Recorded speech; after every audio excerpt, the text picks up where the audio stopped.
আসসালামু আলাইকুম রহমতুল্লাহ। আশা করি সুপ্রিয় শিক্ষার্থীরা সকলেই অনেক অনেক ভালো রয়েছেন। তো আজকে আমরা কমপ্লেক্স অ্যানালাইসিস বা জটিল বিশ্লেষণ বইয়ের প্রথম চ্যাপ্টার সম্পর্কে বেসিক ধারণার চেষ্টা করব এবং তার সাথে এই কমপ্লেক্স অ্যানালাইসিস বইটা সম্পর্কেও ধারণার চেষ্টা করব, নেওয়ার চেষ্টা করব। তো মূলত আমাদের এই কমপ্লেক্স অ্যানালাইসিসটা খুবই একটা সহজ কোর্স হতে যাচ্ছে, কারণ আমি খুব সুন্দরভাবে বোঝানোর চেষ্টা করব। যদি আপনারা খুব মনোযোগ সহকারে ক্লাসগুলো করে থাকেন তাহলে সবচেয়ে মজার বিষয়টা হবে আপনার জন্য কমপ্লেক্স অ্যানালাইসিস। কেননা কমপ্লেক্স অ্যানালাইসিসের যে ব্যাপারগুলো এগুলো দেখা যায় অনেক সময় আমরা যে আগের ক্লাসগুলোতে বিগত ক্লাসগুলোতে করে এসেছি, যে টপিকগুলো টুকটাক আছে, তবে অ্যাডভান্স লেভেলের কিছু টপিক আছে সেগুলো আমরা শেখার চেষ্টা করবো ইনশাল্লাহ।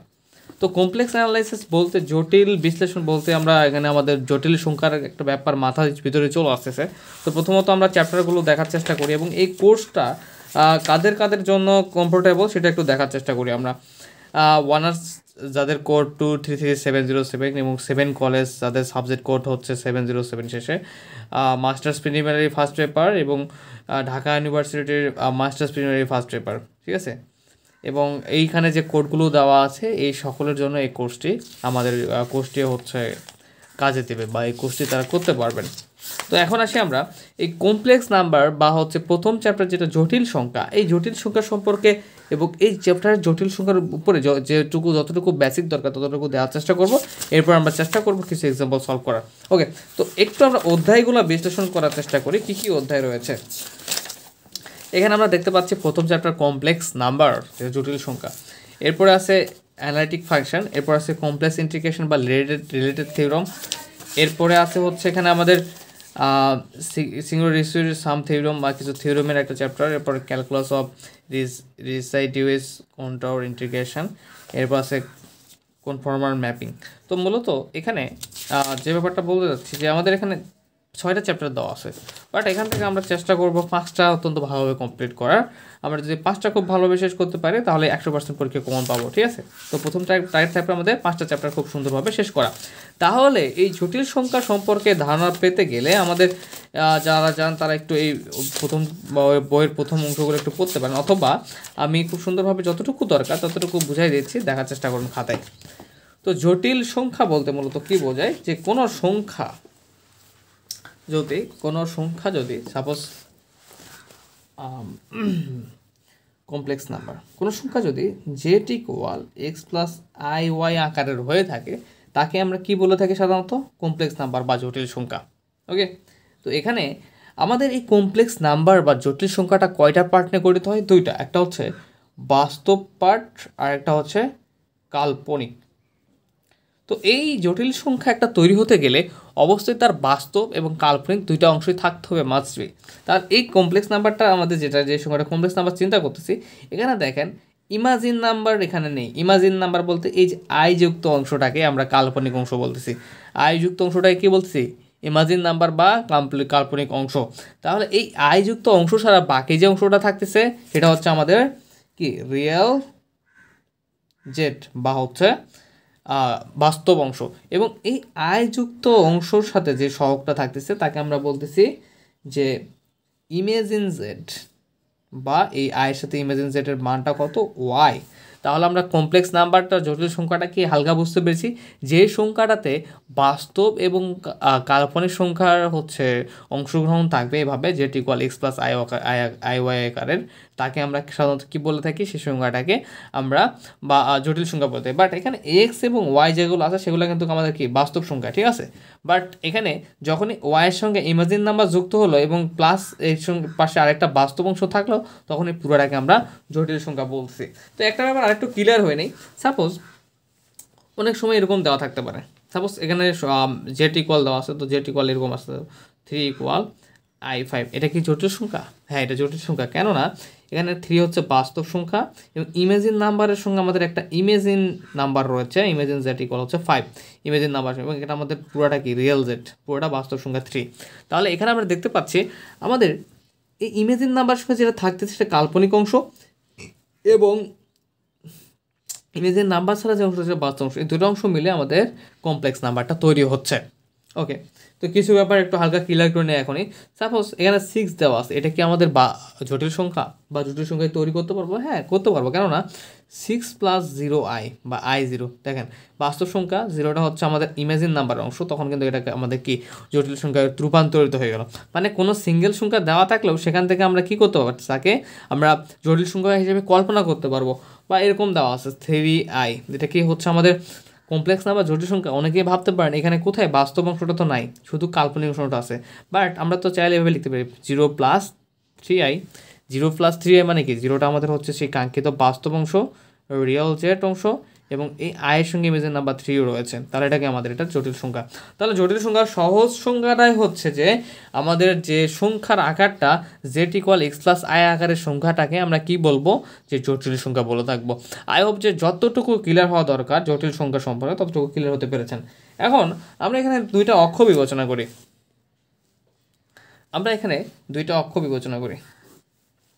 x অক্ষ এবং y অক্ষ।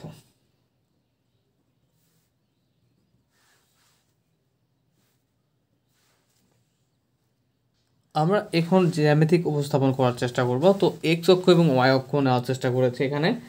তো এখানে আমাদের বিন্দুটা ও বিন্দু। তো এখানে আমরা একটা এক্স এবং ওয়াই অক্ষের জন্য একটা বিন্দু নিলাম পি, ঠিক আছে। এখান থেকে এটা একটা সমকোণী ত্রিভুজ তৈরি করে ফেলি। ওকে, ডান। তো এখানে আমাদের একটা থিটা কোণ উৎপন্ন করবে।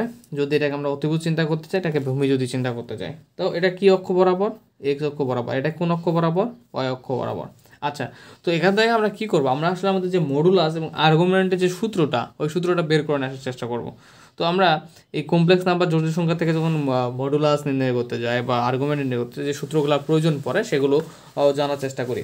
তো এখানে আমরা যেটাকে সমকোণী ত্রিভুজ কল্পনা করতেছি পি বিন্দু থেকে, এখানে একটু খেয়াল করেন আমাদের অতিভুজ কোণটা মূলত আমরা দেখে বুঝতে পারতেছি সাধারণভাবে অতিভুজ এটা, অথবা আমরা অতিভুজ জানি থিটা কোণের সঙ্গে যেটা বিপরীত কোণ সেটা হচ্ছে অতিভুজ, এবং থিটা কোণের সঙ্গে যে কোণটা থাকে সেটা হচ্ছে, যে বাহুটা থাকে সেটা হচ্ছে ভূমি।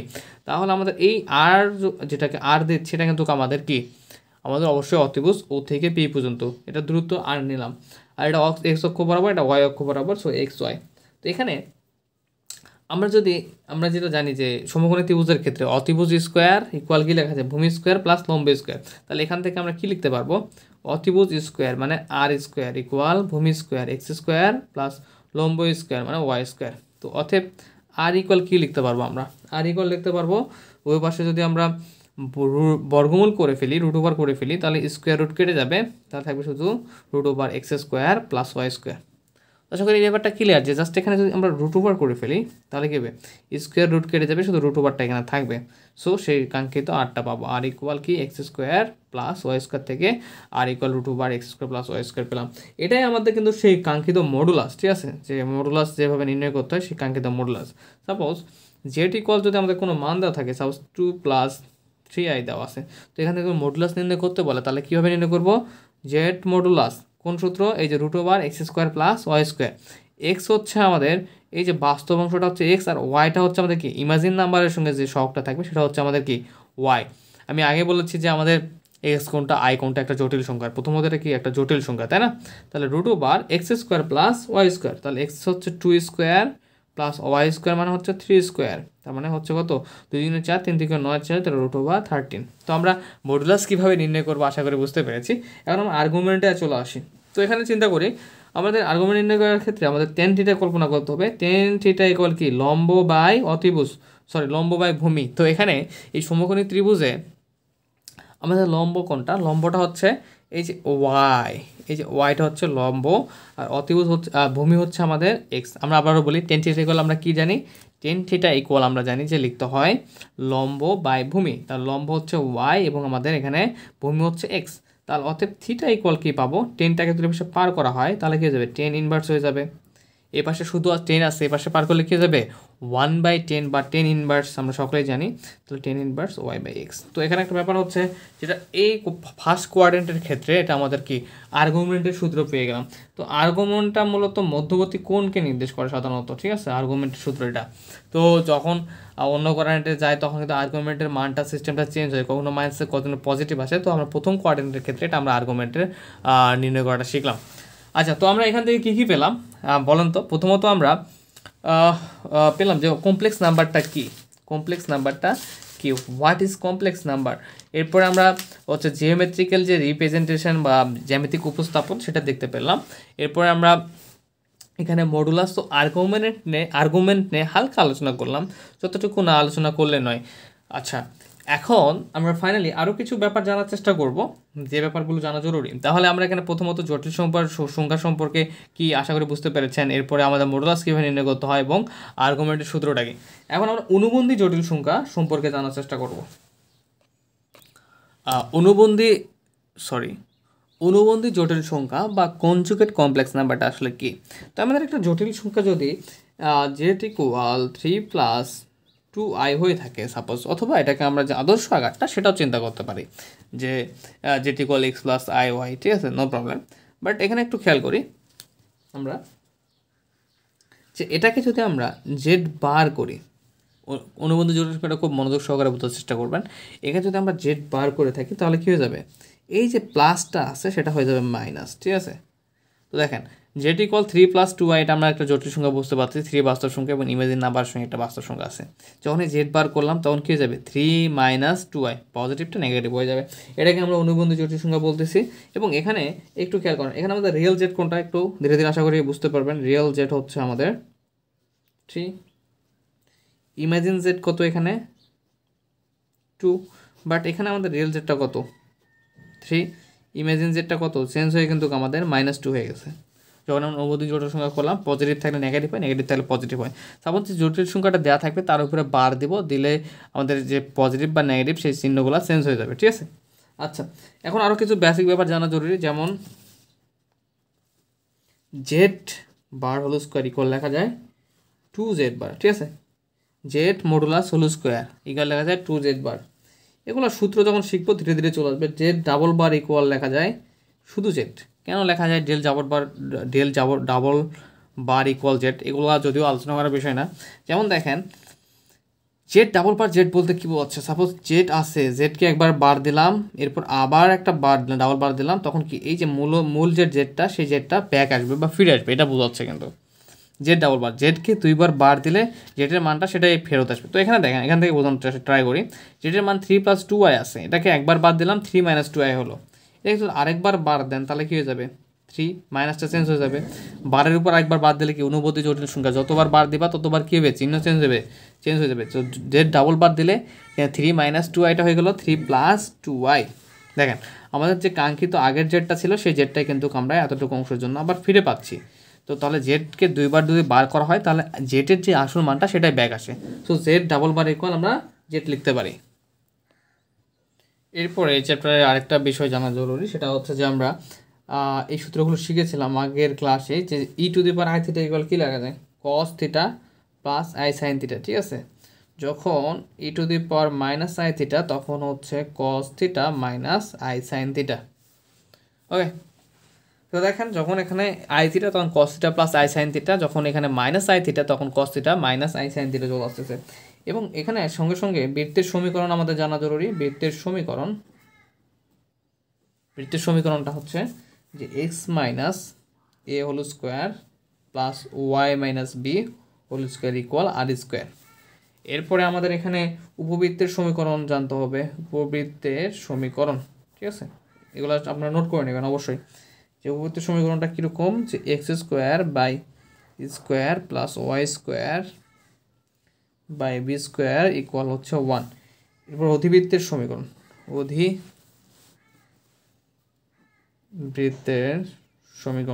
অধিবৃত্তের সমীকরণটা কেমন, x² বাই স্কোয়ার, পজিটিভ জায়গায় শুধু negative, y² by b² equal হচ্ছে 1। এবং সরলরেখার সমীকরণটা কেমন তাহলে, ax plus bx plus c equal 0। তো মোটামুটি এই ছিল আমাদের আজকে বেসিক ক্লাসটুকু। তো আমরা নেক্সট ক্লাসে আমরা চেষ্টা করবো কিছু এক্সাম্পল সলভ করার। তার আগে আমরা একটু এই অধ্যায়ের বেসিক পার্টটুকু একটু রিভাইজ ট্রাই করি যে কী কী আলোচনা করলাম। তো প্রথমত কমপ্লেক্স নাম্বারটা কি সেটা শেখার চেষ্টা করলাম। এরপরে হচ্ছে আর্গুমেন্ট এবং মডুলাস নির্ণয় করতে গেলে কোন সূত্রগুলো ব্যবহার করবো এবং কিছু বেসিক ব্যাপারগুলো। তো আশা করি সবাই ধৈর্য সহকারে এই কোর্সটা শেষ করবেন, মানে মনোযোগ সহকারে ক্লাসগুলো করবেন এবং কেউ হচ্ছে ফাঁকি দেওয়ার চেষ্টা করবেন না। ইনশাল্লাহ খুব ভালোভাবে আমরা সকলে মিলে একসাথে কোর্সটা শেষ করতে পারবো। তো নেক্সট দিন আমরা এক্সাম্পল সলভ করবো ইনশাল্লাহ। সে পর্যন্ত ভালো থাকুন, সুস্থ থাকুন। আসসালামু আলাইকুম।